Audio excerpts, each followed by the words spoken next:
Troisième et dernière partie de l'Africa Newsroom. Nos invités sont toujours en place. Bara Ndiaye, Omar Diop et Abdoulaye Diawara. Zoom à présent sur l'épidémie d'Ebola qui sévit en République démocratique du Congo.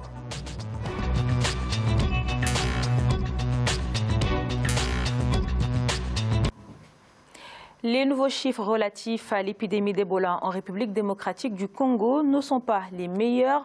La maladie semble avoir accéléré la cadence. Beaucoup de personnes de trop y laissent la vie ces derniers jours. Sur les 15 nouveaux cas confirmés, 14 sont morts. C'est une terrible course contre la mort, la montre que livrent les acteurs de la riposte de l'épidémie. Les explications de Zahra Mohamed Mouchou. En République démocratique du Congo, l'épidémie d'Ebola continue de se propager. Déclarée depuis le 1er août 2018 dans l'est du pays, cette 10e épidémie sur le sol congolais a tué plus de 1000 personnes. Sur le terrain, c'est une course contre la montre qui semble engagée pour sauver des vies. L'Organisation mondiale de la santé a demandé cette semaine d'intensifier la vaccination. Nous savons que la vaccination sauve des vies dans cette épidémie. Nous savons également que nous avons encore des difficultés à faire en sorte que les contacts de chaque cas reçoivent le vaccin le plus rapidement possible. La vaccination est capitale pour lutter contre la propagation. Plus de 110 000 personnes ont déjà été immunisées. Il s'agit surtout de personnes ayant été en contact avec un malade. Pour le reste de la population, la campagne se heurte à la désinformation et à la défiance de certaines populations envers le personnel de santé, ce qui empêche une prise en charge plus efficace. Comme toute activité, il y a toujours des difficultés, comme faire comprendre aux personnes que la maladie est réelle et que pour les protéger, ils doivent se faire vacciner. Seulement un tiers de la population dit faire confiance aux autorités locales pour les aider pendant l'épidémie. Et plus d'un quart ne croit même pas en l'existence d'Ebola. Épidémie qui est survenue dans le Nord Kivu, zone de grande insécurité et où les autorités doivent dès lors faire face à un double défi, répondre à la crise sanitaire tout en tenant compte de la situation sécuritaire dans cette partie du pays. Monsieur Diawara, contre l'épidémie d'Ebola en République démocratique du Congo, est-ce que l'Organisation mondiale de la santé peut encore faire davantage ?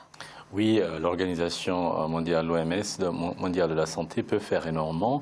Il s'agit, elle a déjà d'ailleurs commencé, d'intensifier les campagnes de sensibilisation, parce que je rappelle que cette épidémie, justement, qui a fait résurgence au Congo, s'est passée dans le contexte, justement, des élections. Donc il y avait une forme de méfiance, et la population, justement, pensait à une forme de manipulation. Et je pense qu'aujourd'hui, il faut associer l'ensemble des acteurs sur cette question qui est cruciale.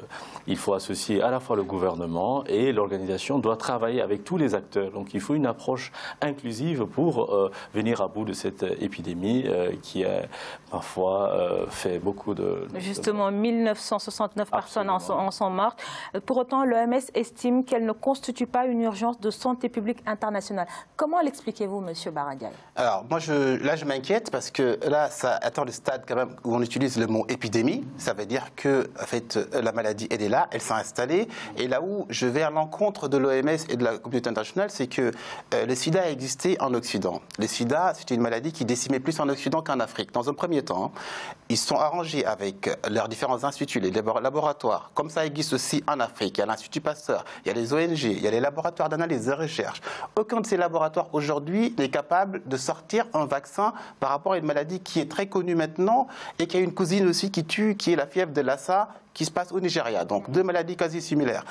Ce qui se passe, c'est que l'OMS doit prendre la mesure de la situation. Les dirigeants africains, comme vous l'avez bien dit aussi, doivent prendre leurs responsabilités quelque part et mettre de l'argent, du financement dans la recherche active pour trouver la solution pour éradiquer cette fièvre. Parce qu'elle n'a pas de frontières, d'autant plus qu'il y a un problème de sensibilisation. Du coup, il faut des fortes politiques, à mon sens, fortes politiques de santé publique, accompagnées des politiques de sensibilisation, parce que si un quart de la population doute encore de l'existence réelle de la maladie, c'est qu'il y a un problème. À côté de la population qui doute, il y a les violences aussi qui sévissent dans la région, qui limitent la marge de manœuvre des agents de santé. Faut-il déclarer l'état de santé dans cette région pour donner une chance aux équipes médicales de stopper l'avancée de Ebola, Monsieur Diop? Oui, alors je partage déjà ce qui a été dit tout à l'heure, donc je ne vais pas y revenir. Mais je pense que tout s'explique en fait. Quand il y a un désordre quelque part, tout s'explique. Le fait qu'il y ait aujourd'hui Ebola dans ces genres de régions, ça a une explication qui est très simple, c'est au niveau de l'instabilité. Vous savez, quand il y a de l'instabilité, il y a des réfugiés, il y a des pandémies qui se proposent très rapidement. Ça nécessite énormément de moyens aujourd'hui, Ebola. Et le fait que le gouvernement traverse des crises institutionnelles, qui traverse des crises sociopolitiques, naturellement, il y a certains secteurs qui sont délaissés. Et là, malheureusement, c'est le secteur de la santé. Et qui aujourd'hui va nécessiter énormément de moyens parce qu'il faut de la prévention, il faut que les médecins qui travaillent ne soient pas très en contact avec ces patients. Et tout ça, ça nécessite énormément de moyens, comme en Europe, par exemple.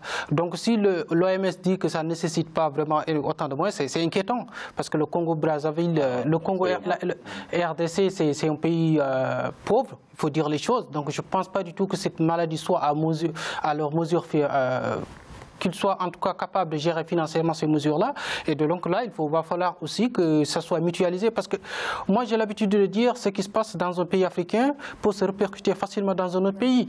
Quand il y a une menace quelque part, cette menace-là, elle n'est pas spécifique au pays là où ça se passe. C'est une question de tous les pays africains. Donc voilà, donc ça peut se propager partout. Donc dans ce cas-là, moi, je pense que l'Afrique doit s'unir, sinon elle va périr tout simplement. Oui, monsieur Diawara. Pour aller dans ce sens, il faut peut-être pour l'OMS préciser, l'OMS ne minore pas l'épidémie. Ce n'est pas le propos, c'est bien évidemment d'intensifier.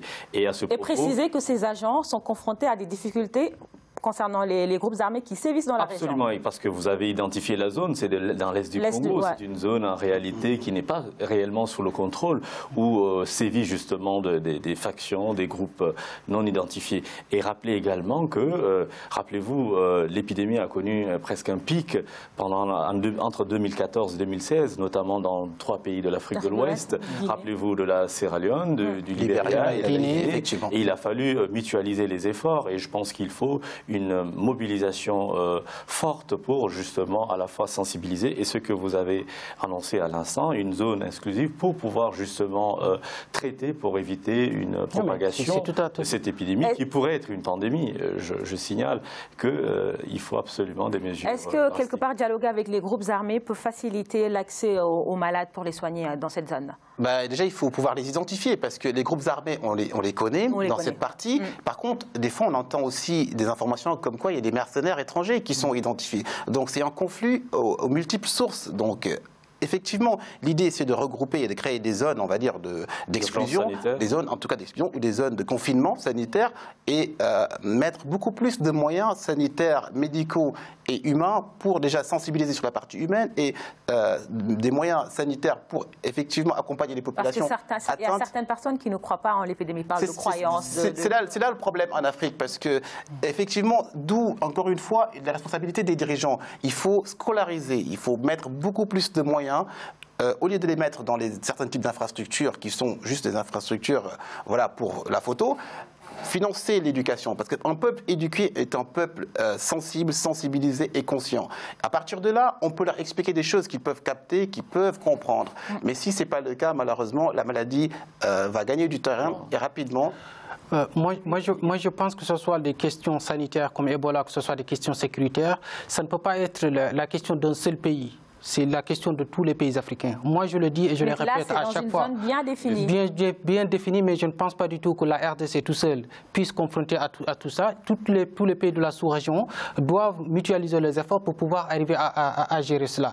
Parce que le problème de l'Afrique, c'est ça. Si aujourd'hui on a des maladies partout en Afrique, c'est parce que les populations ne sont pas au top, ne sont pas safe. Si on a des institutions, par exemple, qui sont stables, je ne vais pas revenir en arrière, mais que préférez-vous entre la Libye de Kadhafi et la Libye d'aujourd'hui? Moi, personnellement, je préfère la Libye de Kadhafi.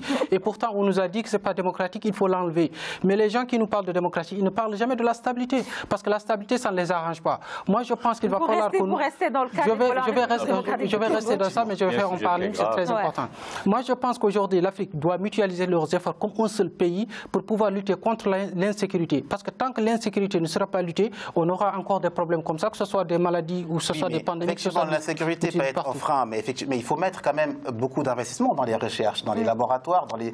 Mais ça rentre dans le cadre de la mutualisation des efforts. Aider les ONG à mieux se financer. Bien sûr. Effectivement, mettre beaucoup plus de budget dans le secteur public, dans la santé publique, et beaucoup de sensibilisation au niveau des populations. Vous savez, il y a eu des soucis en Afrique culturelle même, comme par exemple l'excision des femmes, juste pour faire un parallèle. Mais il y a des personnes qui sont descendues avec un fort niveau de sensibilisation. Les femmes qui habitaient dans les zones rurales ont compris ça maintenant. C'est rentré dans les mœurs qu'il faut essayer d'oublier certaines pratiques. Pareil pour certaines maladies, il faut beaucoup de volonté, il faut beaucoup de moyens, il faut beaucoup sensibiliser, éduquer et puis mettre du budget dans les politiques de santé publique pour éradiquer ces maladies, avec bien sûr des partenaires comme les différentes ONG, comme l'OMS et autres.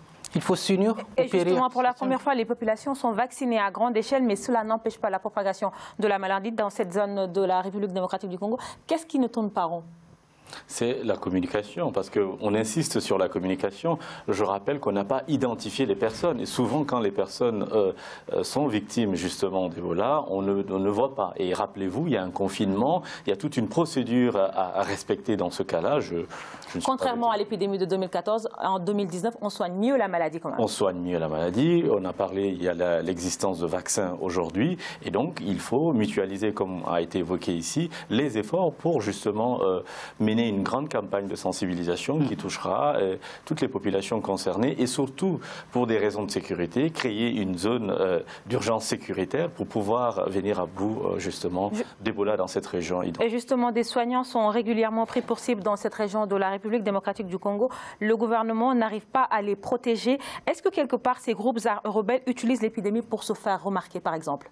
Ça pourrait être une piste, effectivement, parce que vous savez, les rebelles, ils utilisent toutes sortes d'opportunités pour se faire entendre, pour se faire médiatiser et pour montrer leur existence, parce que c'est leur gagne-pain. Du coup, on a même évoqué le cas en Libye tout à l'heure. Donc, pour moi, ce serait déplorable quand même, parce que là, eux-mêmes, ils peuvent être affectés. Et attends, c'est ça le problème. Donc, c'est un fléau qui concerne... S'ils croient réellement à l'existence de cette maladie. Oui, mais ils y croient forcément, parce que s'ils sont mis en groupe et en zone rebelle, c'est qu'ils ont des stratégies, ils ont des positions, ils ont réfléchi à tout ça. Donc ils savent bien que la maladie existe et puis elle est néfaste. Donc je pense que c'est une publicité pour eux d'empêcher les agents des ONG d'aller sur certaines zones où la maladie se propage. Maintenant, c'est au gouvernement, effectivement, la partie sécuritaire est très importante, le gouvernement de mettre les moyens sécuritaires, mais surtout médicaux, et puis de sensibilisation pour venir à bout de ce fléau. Parlant du gouvernement, le président Félix Tshisekedi a annoncé désormais qu'en plus du ministère de la Santé qui s'occupait du traitement d'Ebola, d'autres ministères sont impliqués, notamment ceux de la Défense et de l'Intérieur.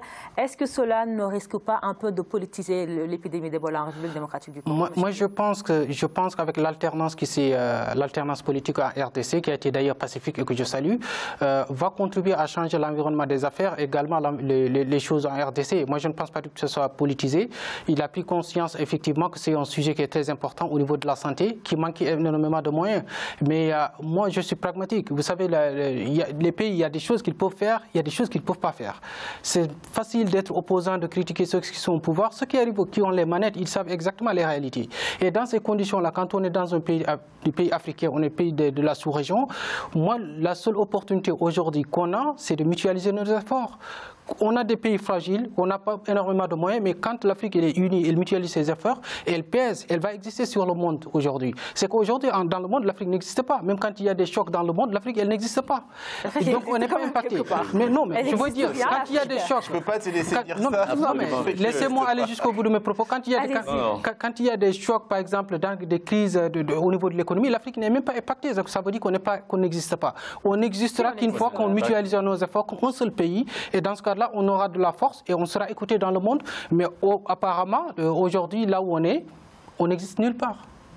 Et pour en revenir à l'épidémie qui se propage avec les réfugiés envers l'Ouganda, comment faire pour éviter la psychose, M. Diawara? La psychose, c'est l'information. Donc c'est l'information, c'est aussi ce que nos collègues ont évoqué ici, la mutualisation des efforts, c'est également soutenir avoir une approche à la fois pédagogique, c'est-à-dire aller auprès des populations, dissiper en réalité toutes les inquiétudes que vous avez évoquées, la méfiance également à l'égard des autorités autorités politiques que vous avez évoquées, puisqu'il s'agit à la fois d'avoir des autorités sanitaires, mais également militaires, parce que c'est une zone, vous avez évoqué ici, dangereuse. Donc il faut communiquer sur tous ces aspects-là, et surtout aujourd'hui, il y a les conséquences. Vous avez donné des... Et justement, M. Ndia, quelles peuvent être les conséquences de la propagation de l'épidémie d'Ebola dans la sous-région? De toute façon, déjà aujourd'hui, on sait qu'on dénombre plus de 1900 décès, et on sait effectivement que 25 à 95% des personnes atteintes ne guériront pas. Des personnes atteintes, pas vaccinées. Donc ça veut dire que les conséquences, elles sont là. Il faut juste aller vite, accélérer le processus en fait de sensibilisation, de vaccination, surtout de sécurisation aussi du pays, pour éviter que ça se propage en dehors des frontières. Parce que vous savez qu'il y a quelques années, 4 ans environ, ça s'est passé dans la zone de frontières, et puis de frontières d'ethnie, de personnes qui vont voir leur famille comme on le fait en Afrique, traversent les frontières sans pour autant se faire diagnostiquer, d'une part parce que c'est tout à fait naturel, quelque part aussi, ça fait partie de nos traditions. Et il y a 4 ans, comme je le disais, il y avait le même problème sur la Sierra Leone, la Guinée et effectivement le Libéria. Par contre, ça a été en tout cas confiné et les résultats étaient vraiment positifs. Je pense qu'il faut appliquer les mêmes méthodes et aller très vite actuellement. Merci beaucoup. Et ce sera le mot de la fin. Merci à vous, cher monsieur, d'avoir participé à cette émission. Bara Ndia, je rappelle que vous êtes consultant en innovation technologique. Vous venez également de lancer une nouvelle entreprise. Pouvez-vous nous en parler? Effectivement, rapidement, j'ai créé une plateforme qui va être africaine, qui est actuellement, c'est une marque, l'agence multiservice sénégalaise. C'est AMS, c'est une plateforme qui permet de dynamiser en fait tout ce qui est secteur petites et moyennes entreprises. C'est plus de visibilité pour les professionnels sur une plateforme. Les citoyens de tous les pays peuvent accéder à différentes demandes concernant un plombier, un médecin, un avocat, etc. Et je l'ai franchisée, elle va être déployée dans 10 pays africains. Merci beaucoup. À côté de vous, Monsieur Diop, je rappelle que vous êtes consultant finance et membre de l'association Estelle. Merci. Merci à vous. Et juste en face de vous, Monsieur Abdoulaye Diawara, juriste, enseignant-chercheur à l'Université de Reims. Merci. Merci. Merci également à vous, chers téléspectateurs. Restez sur Africa 24, l'information continue. Merci, chers messieurs.